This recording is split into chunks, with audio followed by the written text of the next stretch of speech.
mean, the last time I think we sort of ended up as the, shall we say, Spain and France, if you will, as Christian countries. Now we're becoming Christian countries, and had coalesced around Christianity to drive Islam out of Europe. I mean, they've been bottled up by Islam. First, I think on the East, in terms of the rise of Islam in 600 AD, etc., and its conquest through the eastern part of Europe, if you will, up into Russia, etc., and also into India. And then its movement across North Africa, and then into Spain and Portugal, and to some extent into France. So Europe had been bottled up. The Visigoths had been defeated. But over time, internal problems in terms of the Moors or the Arabs and the different empires that came and went, that were Muslim empires, the Almoravids and the Almohads, etc., leading, shall we say, to defeat of the Moorish Arabs in 1492, pretty much with that battle of Quito, I think it's called, and the driving of so many Muslims and Jews out of Spain and Portugal, because the Jewish population had lived very well and the Christian population lived very well together under the Moorish Arabs. So we're entering a new phase. Can you paint that for us in terms of the rise of Christianity and now it begins to move out of Europe, especially in terms of its movement around the African coast, and in terms of being a trading entity navigator, and wanting to get away from that blockade on the east by Byzantium, etc., which the Crusades, could not penetrate, and now wanting to get a trade route around Africa. And this now begins an expansion of Europe. Greetings. My name is Robin Walker. I'm also known as the Black History Man. I am perhaps best known for my 2006 book, When We Ruled. Based on this book, I'm launching a new online history course aimed at you, the adults. You could be a parent, you could be a teacher, a mechanic, cleaner, professionals, care workers, security guards, taxi drivers, kitchen workers, entrepreneurs, tech heads, lawyers, all of you. We want people from all over the world to be empowered by our content. We want you to gain mastery over your history and heritage. And you can do this by subscribing to our course. Click on the link to get this powerful, life-changing material. Yeah, the beginnings of the expansion of Europe are essentially the two countries that the Moors and the Arabs had the biggest impact in were Spain and Portugal. And these two countries were now going to begin a golden age of Europe through exploration, through conquest, and through genocide. And what happens somewhere around the year 1441, we get a very, very important slave raid against North Africa. And it's led by a Portuguese mariner called Anton Gonçalves. And that slave raid, he sailed to the coast of southern Morocco, saw some Africans on the coast and kidnapped them, and then brought them back to Europe. Others ended up in the islands off the coast of Africa, Madeira, Canaries, those kind of places. Because, of course, you've got to remember, Europe didn't know the Americas existed yet. And so the beginnings of what's going to become transatlantic enslavement was just hit and run raids by Portuguese people sailing around the coast of Africa. Starts in South Morocco, then they get a bit further down to where the Gambia is, then they get a bit further down, and essentially they're organizing hit and run raids. Can you back up a little bit, Robin, because the etymology, shall we say, of the word slaves comes from Slavs. And the Slavs were slaves during that Moorish Arab period of conquest of Europe, or if you will, Spain and Portugal.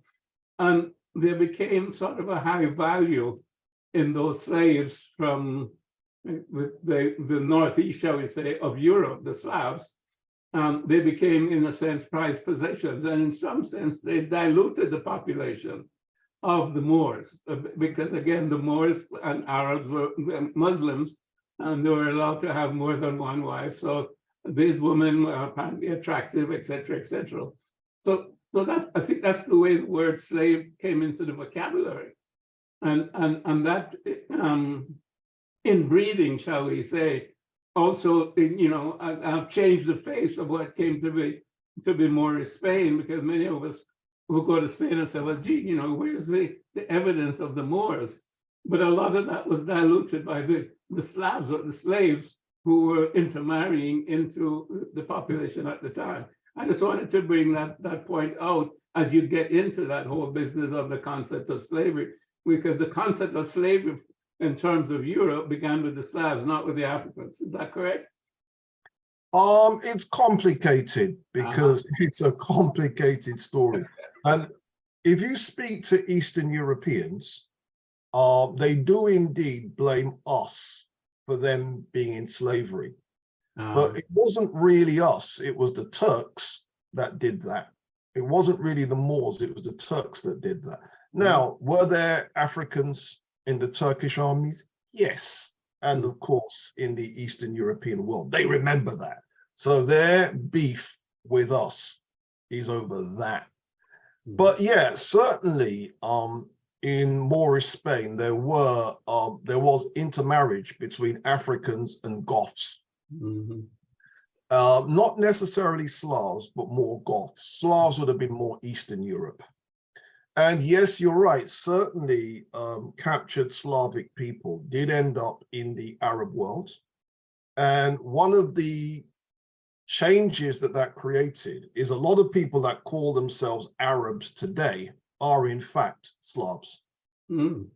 Yeah. Again, you're not going to get any Arab historian that's going to admit that, but those are the facts. So they brought in and what then happened was, of course, is as slavery in the Arab world took on more and more of a racist nature, they intermarried with the Slavs, but then tried to keep us down during that period as well. So that's how you end up with black people at the bottom, lighter skinned people at the top, and the people at the very top are actually near white. And how you end up with a situation like that is essentially the differential treatment of the Slavs over generations compared to the different treatment of blacks over generations. And that's how you will end up with a situation like that. So yes, you're absolutely right. In places like Egypt, places like Arabia, places like the Middle East, a lot of people that classify themselves as Arabs are in fact Slavs. I think that's important to note, because as we come forward in terms of history up to the present, a lot of Africans, if you will, blacks, if you will, call themselves Arabs. I mean, if you look at Sudan today, et cetera, I mean, everybody there calls themselves Arab, and you look at them, they look like you and I. And so the question is, who or what is an Arab? Is it somebody that speaks Arabic? Or does it have something to do with DNA or ethnicity?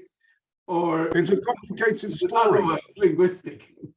Let me give you an anecdote to do with that. Okay. I was invited there's a gentleman in South Africa called Baba Buntu, and he arranged for me to speak in Oslo, of all places, in Norway. And what happened was I was invited to give a lecture, and then straight after that, an Araby-looking gentleman stood up after me to also give a lecture. And the Araby-looking gentleman explained that he's not actually Arab, he's Nubian. And he was arguing that people in Sudan should stop using genealogy for history and should start using history as history. Now, from a genealogical perspective, if you're descended from an Arab, you're classified as Arab. That's why you end up with Black populations being classified as Arab, because if you've got an Arab ancestor, that allows you to claim Arab ancestry. And so in other words, I'm looking at this person and I'm expecting pure rubbish to come out of his mouth. On the contrary, the scholar came hard. And what he was arguing was Sudanese people should stop using genealogy. Not only that, they should embrace their Blackness.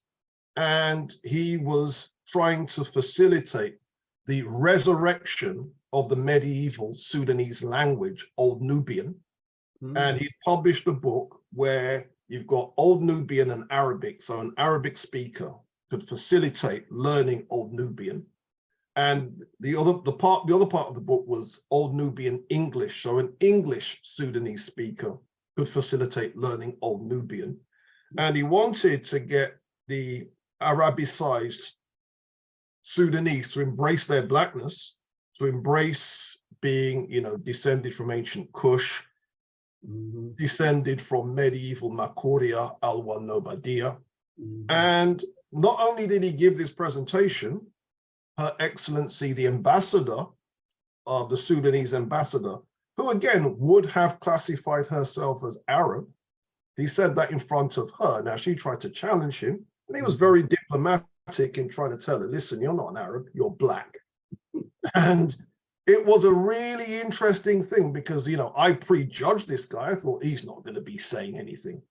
And the result was he actually came harder than almost anybody, So the Sudanese issue, and are Sudanese people Blacks or are they Arabs? It's a complicated question, but there are people who you might think would classify themselves as Arab, and they're saying, we're Black. And that's the way that they're stepping with it. Well, it's interesting, and it's one of the problems that Africa is going to have to solve in terms of its history and where we are as Africans at the present time in terms of claiming a geopolitical place at the table of nations. We're going to have to solve that whole Christian, Muslim, traditional African. What is an African? And we'll get back to that because I think it's very interesting. As you say, it has many dimensions. But let's get back to Henry the Navigator, maybe, and then now the second rise of Europe as they begin to trade, shall we say, around the coast of Africa after they have pushed the Moors and Arabs out of Spain and Portugal, and the Portuguese were the original ones, shall we say, I think, who began to do the navigating. And they gradually came around the coast to Senegal, and then maybe down to Benin, and then maybe down to Congo, because I think they were looking to try to get around the Cape of Good Hope, and to avoid that whole blockade by the Muslim Byzantine Empire, et cetera, et cetera. Can you take us through that? Yeah. The Portuguese were essentially organizing hit and run raids. It wasn't organized mass enslavement. It sees some people snatch them. But the Portuguese, in doing that, one of the unintended consequences is we do have very detailed Portuguese accounts of Africa. So we have the Portuguese swap diplomatic envoys with the Empire of Benin on a modern map where Nigeria is today. And there's a lot of detailed information that then comes out from Portuguese sources on the Empire of Benin. Before they got to Benin, as you say, they got to the Gambia region. I can't think of a Portuguese chronicle from Gambia, but certainly Benin, yes. Then you've got the accounts of places like the Ashanti. Well, it's not the Ashanti Empire then, because it's before that. In the Ghana region, we've got Portuguese accounts there. Then you've got further down, you come to places like Congo and places like Ndongo and Matamba. This is where Queen Nzinga's from. And there's Portuguese accounts there. Then we get as far as the Cape of Good Hope, the southern tip of Africa, and the empire there is Mmutapa. Most people think Mmutapa is just Zimbabwe. No, the Portuguese are absolutely specific in telling us that Mmutapa Authority went all the way down to the tip of South Africa. And people are watching this and you want a source. Duarte Barbosa, writing in 1517, has this information. And I think that's important, Robin, because one of the justifications of the immigrants who came there, the Boers who are the Dutch and as well as the English, they came that there was nobody there. The territory was not occupied, and therefore you can't say it was African. They are the original people. And this shows that that's a lie. Yeah, and so the Portuguese source Duarte Barbosa makes it clear that that's a lie. And it also makes it clear that a lot of Southern Africans, when I wrote When We Ruled, my co-writer was a Zimbabwean, Fari Ray Supia. A lot of Southern Africans are being taught lies about that history. So what they want to do is contain it to Zimbabwe. But Mmutapa wasn't just Zimbabwe. It's all the way down to the tip of the Cape of Good Hope.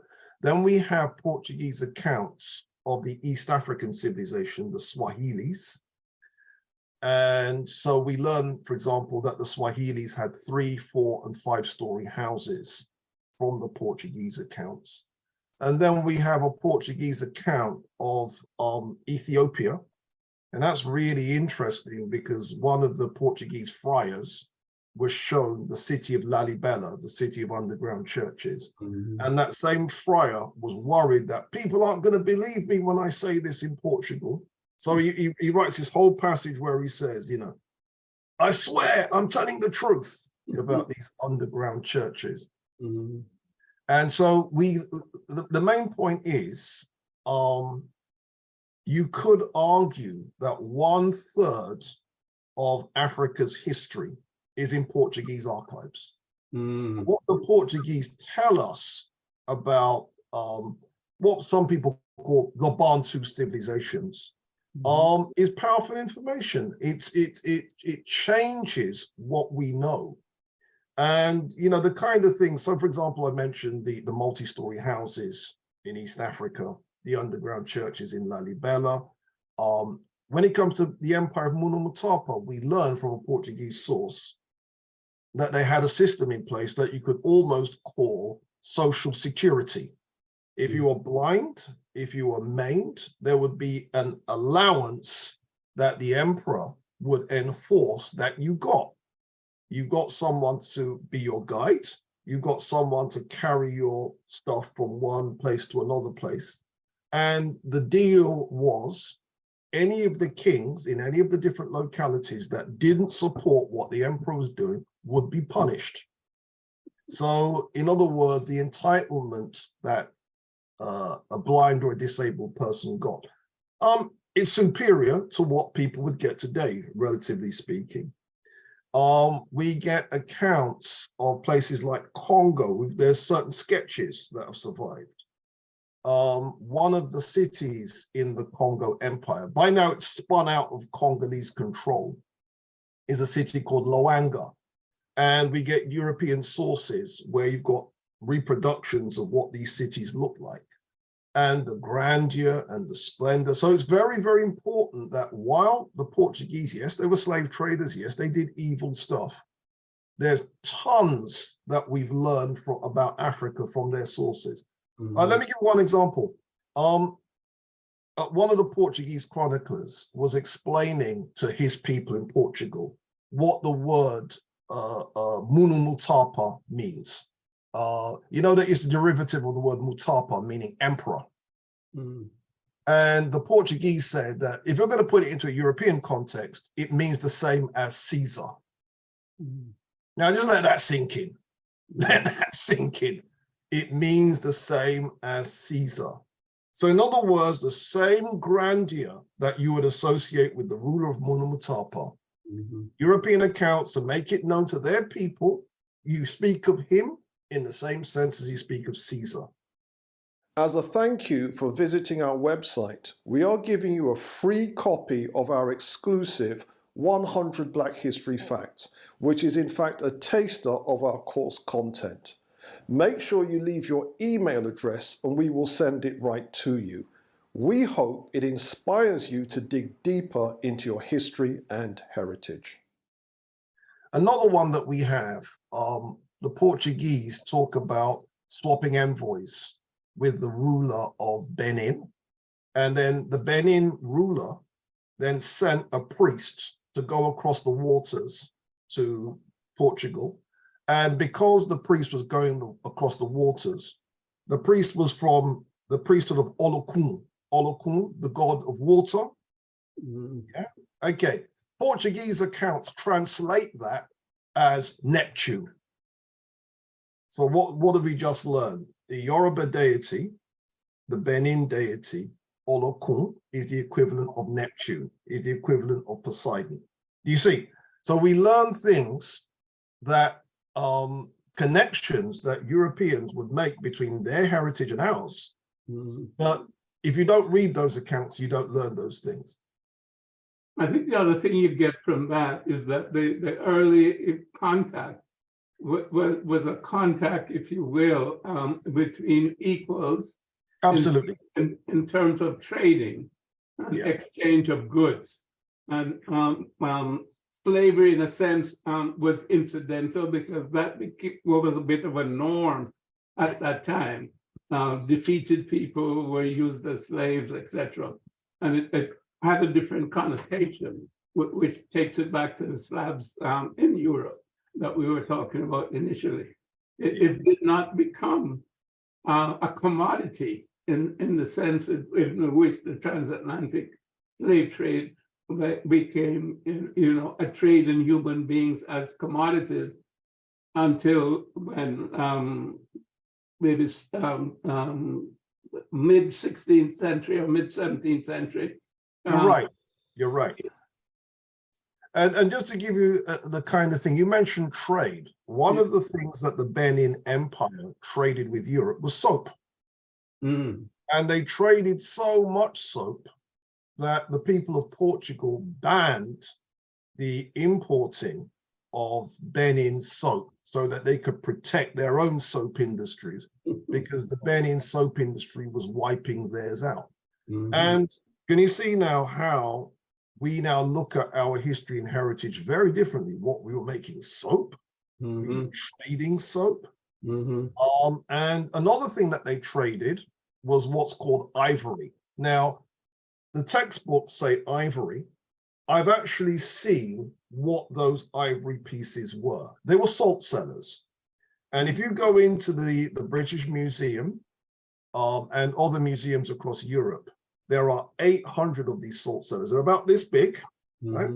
And these salt cellars are made of ivory, and they are actually masterworks of art, some of the highest works of art from the 16th century. Very, very elaborately decorated. And some of these pieces would come from Benin. Some of these pieces would come from Sierra Leone.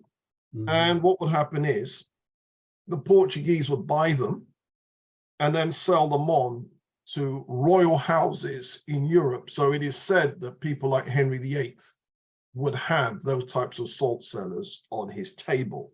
So one of the, when it comes to food, if you're eating from bowls and dishes, we call that china, because the stuff is coming from China. What most people don't know is the salt cellars, the ladles, and so on and so forth, would be these masterworks coming from West Africa during that time period. And if anyone's watching this, Google Benin ivories or Sapi ivory. Sapi is S-A-P-I, and be astounded at the quality of those pieces.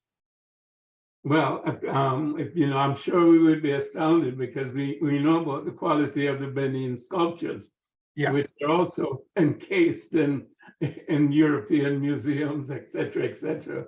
And there's a big problem about reclaiming them, for Benin or for Nigeria. But again, I think it's worth emphasizing, as you were, that the trade was in gold, it was in salt, and it was in these art objects that were derived, shall we say, from the skill and workmanship of the culture of that period. And gradually, to some extent, slaves were mixed in, but it did not become a commodity until, again, maybe early 1600s in terms of when it really went into, shall we say, high gear. Right. And I think did this come about again, I think because of the musket and the now increased weaponry that the Europeans had. Because I know also in terms of Southern Africa, in terms of their invasion and their ability to advance against the Zulu and the Bantu was because of the Gatling gun. So there was the musket and then the Gatling gun, which allowed a kill ratio, which was extreme, 400 to 1, etc. But with the early rifles, they were not that accurate. So that was not a big advantage. You could still fight with a sword or a spear because reloading took a long time. But once technology developed, they had a repeating rifle, then there became this advantage in weaponry. And that's when Europe was able to penetrate further into the hinterland of Africa and develop the slave trade.